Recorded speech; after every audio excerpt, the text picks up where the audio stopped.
Royaume-Uni qui secoue l'empire Murdoch a pris aujourd'hui une tournure politique et on va en parler avec nos invités. Je vous les présente rapidement. Si vous nous rejoignez, Claire-Elisabeth Moutet, Anne-Elisabeth Moutet, correspondante du Sunday Telegraph. Avec nous en direct de la Drôme, Denis Jambard. Bonsoir, merci d'être avec nous. Vous êtes auteur de Portraits crachés, c'est aux éditions Flammarion. Merci d'être avec nous. Et Étienne Auger qui est professeur de communication internationale. Merci également d'être avec nous. David Cameron donc, et tous ses prédécesseurs sont accusés d'avoir des liens avec cet empire de presse, cet empire Murdoch qui a pratiqué donc des écoutes téléphoniques illégales. Le Premier ministre britannique David Cameron a même embauché un ancien rédacteur en chef de News of the World. Avait-il connaissance de ce système, David Cameron? Collusion en tout cas évidente entre l'empire Murdoch et le pouvoir. Le 10 Downing Street est aujourd'hui éclaboussé. On pensait la police et les journalistes au cœur du scandale des écoutes téléphoniques, mais les plus hautes sphères de la classe politique ne sont pas épargnées. David Cameron en première ligne. Il paye sa trop grande proximité avec Rupert Murdoch et Rebecca Brooks, une proximité que ses prédécesseurs entretenaient déjà avant lui. Le Premier ministre britannique est également pointé du doigt pour avoir recruté comme directeur de communication Andy Coulson, ancien rédacteur en chef de News of the World. Mais début 2011, c'est un nouveau scandale qui éclabousse Andy Coulson. Il est alors contraint de quitter son poste, accusé d'être impliqué dans une affaire d'écoutes illégales. Soutenu par David Cameron, il nie alors toute responsabilité. En ce qui concerne Andy Coulson, personne n'a jamais jugé inapproprié ou mauvais son travail au sein du gouvernement. Il a fait du bon travail au sein du gouvernement, il l'a ensuite quitté. Dans une déclaration, Paul Stephenson, le chef de Scotland Yard, également critiqué pour avoir employé un ancien journaliste de News of the World, compare sa situation à celle du Premier ministre, lequel dément toute ressemblance dans les faits. Le Premier ministre britannique a d'ailleurs dû écourter un voyage en Afrique pour rentrer à Londres. Mercredi, il sera entendu devant le Parlement réuni en session extraordinaire. Denis Jambard, bonsoir, merci d'être avec nous. Une première question, après la partie de notre débat, nous parlions de Rupert Murdoch et Anne-Elisabeth Moutet le défendait grandement. Elle parlait d'un génie, est-ce que vous partagez son avis? Génie, je ne sais pas, mais il faut saluer le talent de cet homme qui a constitué un immense empire de presse et qui a su anticiper l'évolution des médias. Donc c'est un tycoon, comme on dit.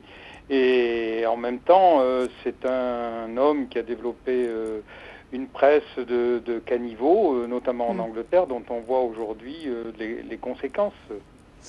Est-ce que cette proximité avec le pouvoir vous choque? Cette collusion qu'on voit aujourd'hui au Royaume-Uni entre le pouvoir politique, le pouvoir judiciaire et les médias vous gêne? Bien sûr, elle me choque parce que y a là une espèce d'interpénétration entre les médias et le monde politique qui me paraît tout à fait inadmissible. Ce sont des pouvoirs différents et ce ne sont pas des pouvoirs qui peuvent se confondre. On doit avoir une déontologie en matière de presse, en matière de médias. Il y a une ligne jaune, mais si vous voulez, là, on va au bout de la logique qui était en cours sur le journalisme d'investigation dont on connaît bien les dérives. Finalement, les journalistes d'investigation deviennent surtout les porte-paroles de la police et de la justice. Et il y a petit à petit des collusions, des amitiés qui se créent. Et finalement, tout ça aboutit à une forme de confusion et de mélange des genres. Le journalisme d'investigation, très souvent, est devenu un journalisme qui ne fait que rapporter ce que donne la police, que lui offre la police, au lieu de procéder lui-même à un travail d'enquête, de vérification. Et là, on assiste au fond à l'extrémité du système, c'est-à-dire qu'une interpénétration totale entre le monde des médias et le monde de la police. Et le monde politique, naturellement. Alors, je vous propose d'écouter Rupert Murdoch. Un parlementaire lui a rappelé aujourd'hui qu'à chacune de ses visites chez un Premier ministre, il passait par la porte de derrière. Je vous propose d'écouter cet échange entre Rupert Murdoch et ce député. Again, Mr. Murdoch, have you ever imposed any preconditions? Which visit to Downing Street are you talking about? It was just following the last general election. I was invited within days to have a cup of tea to be thanked for the support. by Mr. Cameron. No other conversation took place. And It lasted minutes. And that's the one you went in through the back door? Yes. I had been asked also by Mr. Brown many times. Through the back door? Yes. Étienne Auger, il joue au vieillard sénile. Enfin, vieillard qui est de toute façon sénile. Voilà, clairement, c'est vrai que le génie a vieilli, mais là on sent qu'il est quand même en train de jouer un rôle, qu'il a été très bien formé, enfin qu'on lui a expliqué que vraiment il fallait qu'il en livre le moins possible et de jouer la carte de la perte de mémoire. Donc c'est quand même une vieille stratégie de relations publiques qui remet à neuf et qui a l'air de marcher avec les parlementaires britanniques. En tout cas pour le moment. Anne-Elisabeth, c'est quoi ce passage par la porte de derrière? Il faut le comprendre comment? C'est extraordinairement compromettant de recevoir une visite de Rupert Murdoch quand on est un homme politique. Parce que Denis Jambard a dit quelque chose de très intéressant. Il a dit beaucoup de choses très intéressantes à l'instant, mais il a dit les journalistes d'investigation peuvent devenir les porte-parole de la police. En Grande-Bretagne, on avait atteint un échelon supplémentaire. La police était devenue le porte-parole de News International parce que le pouvoir de la presse était plus important. Dans le cas spécifique de Rupert Murdoch, une visite de Rupert Murdoch qui serait vue par les médias, surtout les concurrents, ça implique immédiatement des questions, des commentaires. Le Premier ministre est aux ordres de M. Murdoch, que ce soit vrai ou pas. En réalité, c'est une espèce de relation symbiotique assez étrange, mais qui a duré avec tous les premiers ministres britanniques. Et donc, c'était probablement plus une requête de Brown ou une requête de Cameron qu'une requête de Murdoch. Denis Jambard, on voit ça également en France, cette collusion entre médias et pouvoir politique en France. D'ailleurs, on ne passe pas par la porte de derrière. Hein. On voit des présidents de grands groupes. Bah oui.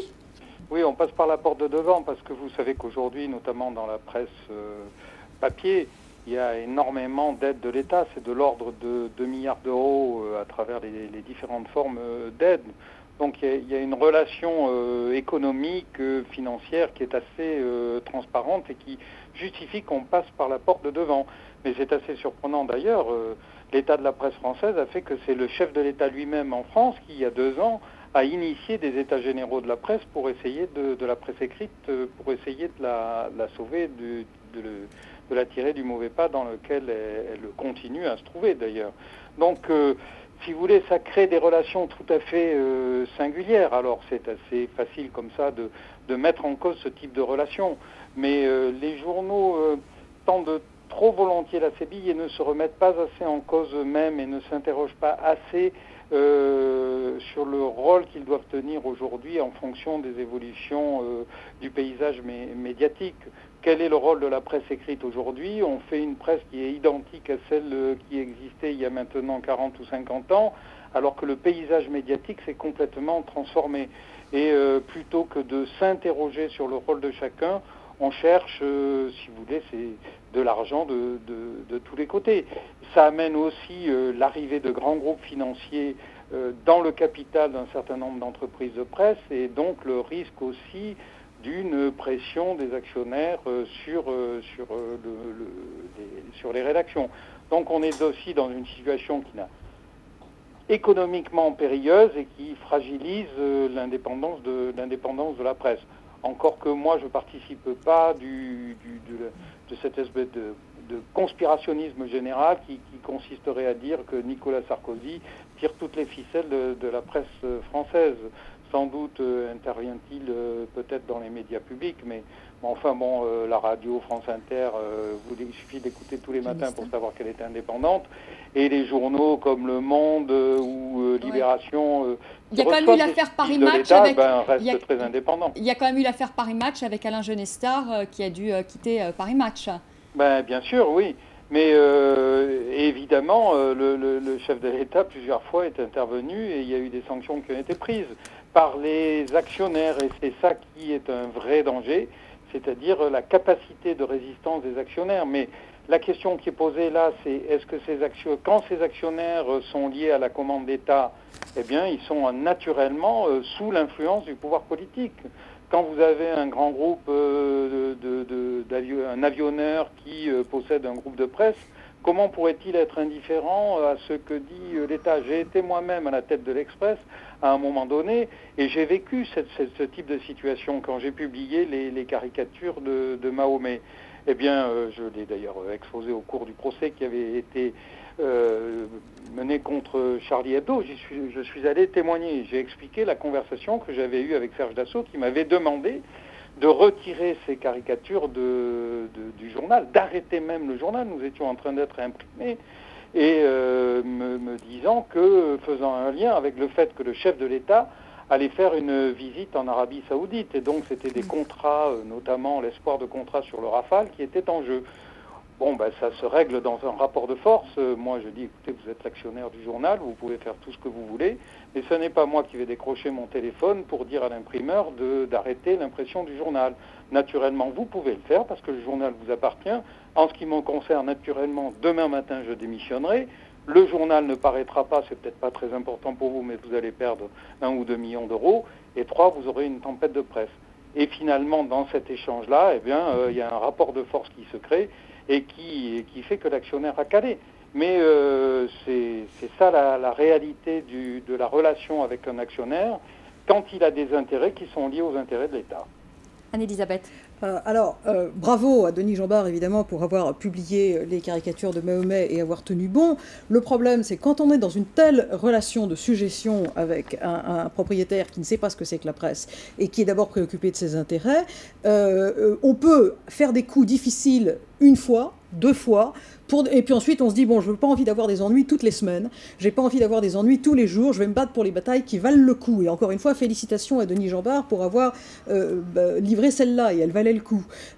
Mais il n'y a rien à voir entre cette situation de suggestion et de servilité qui est le climat de la presse française vu quand on travaille à l'étranger, et la situation britannique où on dit publish and be damned, et où quelqu'un, chez Murdoch, comme chez Conrad Black quand c'était le patron du Télégraphe la première fois que j'ai travaillé, comme chez le Télégraphe aujourd'hui, comme dans les autres journaux britanniques où j'ai travaillé et américains, c'est on y va. J'ai eu de la chance parce que les patrons étaient tous des journalistes et donc ils savaient ce que c'était. Et d'autre part, il y a cette réalisation que les journaux britanniques gagnent de l'argent et par conséquent, publier des journaux intéressants, c'est la première motivation de publier des journaux et donc il faut que les lecteurs les achètent. Et donc c'est le lecteur qui fait le choix et pas les intérêts de quelqu'un. Et ça, parce que la rançon des problèmes de la presse française, elle a des problèmes variés, mais elle est surtout Anne-Elisabeth, c'est parce que le lecteur fait le choix qu'on lui donne peut-être aussi des informations trash et qu'on dépasse les limites aussi parce que c'est que les lecteurs en sont friands. Il y a 13 quotidiens à Londres. Ça va du Financial Times au News of the World. Le Star même. Le Star, croyez-moi, c'est pire que le News of the World. Ça c'est dans l'écurie du Mirror. Il y a le choix de tout ce qu'on veut. Et par conséquent, et mon journal, il tire à plus d'1 million et c'est un journal genre Le Figaro. Donc vraiment, non. Si les journaux sont bons, les lecteurs ont le choix. Étienne Auger, vous êtes d'accord, cette servitude en France de la presse et au pouvoir politique ? Je ne suis pas sûr qu'on parle de la même chose parce qu'il y a quand même une espèce de perception légendaire de la presse qui est que la presse aura un rôle noble en démocratie, ce qui est vrai, mais c'est d'abord et avant tout une industrie, c'est-à-dire que les gens qui sont dans cette industrie veulent faire de l'argent. Je suis entièrement d'accord. C'est-à-dire que les journalistes possèdent une déontologie, on espère, comme beaucoup de métiers, mais c'est vrai qu'on est quand même en train de parler d'une industrie dont l'objectif est d'avoir des lecteurs, comme vous l'avez dit, et donc d'être rentable. Mais aussi l'information coûte de l'argent. L'opinion, ça coûte rien. On s'assied, on pond, c'est terminé. L'information, ça coûte des reporters, des salaires, des billets d'avion, des frais de communication. L'opinion, le commentaire est libre, les faits, c'est sur note de frais et des grosses notes de frais. Et donc, des journaux riches, c'est aussi la garantie d'avoir des bons reportages. Denis Jeanbart, oui. Oui, je suis tout à fait d'accord avec ce qui vient d'être dit. On a oublié que l'information, c'était coûteux et Internet donne à penser que l'information, c'est gratuit. La bonne information, elle coûte extrêmement cher. Mais tout de même, j'ai entendu ce qui vient d'être dit et je voudrais quand même dire que le scandale du News of the World, il ne s'est pas déroulé en France. Il y a quand même des problèmes de déontologie aussi dans la presse anglo-saxonne et pas des moindres à travers cette affaire-là. Et si vous reprenez l'histoire de la presse américaine, elle s'est refait une virginité à travers l'affaire du Watergate, mais je vous conseille de lire tout ce qui a été écrit sur la presse américaine, et notamment The Power That Be d'Halberstadt, et tout ce qui s'est passé pendant la guerre du Vietnam, vous y verrez qu'il y avait une très grande collusion de la presse américaine avec le pouvoir américain. Donc on ne peut pas toujours non plus nous dire que la presse anglo-saxonne est exemplaire. Je vois bien les défaillances de la presse française et moi-même j'ai dit qu'il y avait une vraie question éditoriale qui était posée notamment à la presse écrite, mais on ne peut pas non plus nous opposer en permanence la qualité de la presse américaine ou de la presse anglaise quand on voit ce qui vient de se passer tout de même. Étienne Auger, vous êtes d'accord avec Denis Jambard que la presse américaine s'est justement refait une virginité avec l'affaire du Watergate? Ça sera peut-être le cas là aussi de la presse britannique qui va peut-être se refaire aussi une virginité. C'est vrai que je suis assez d'accord avec Denis Jambard, mais pas forcément pour les mêmes raisons. C'est-à-dire que l'affaire du Watergate, c'est surtout la CIA qui a utilisé le Washington Post comme boîte aux lettres. Donc c'est pas vraiment le triomphe du journalisme, c'est plutôt la preuve qu'il y a beaucoup de milieux qui se sont imbriqués. Après, je suis d'accord avec l'idée que le journalisme américain n'est pas forcément un modèle, puisque la meilleure preuve, c'est que le prix Pulitzer, qui est le plus prestigieux du monde, tient son nom de Joseph Pulitzer, qui est quand même l'inventeur du Yellow Journalism, avec Randolph Hearst, qui est connu pour le film Citizen Kane, et à qui Rupert Murdoch ressemble de plus en plus. Donc c'est vrai que on a tendance à considérer que les États-Unis sont une presse remarquable et dont il faut s'inspirer.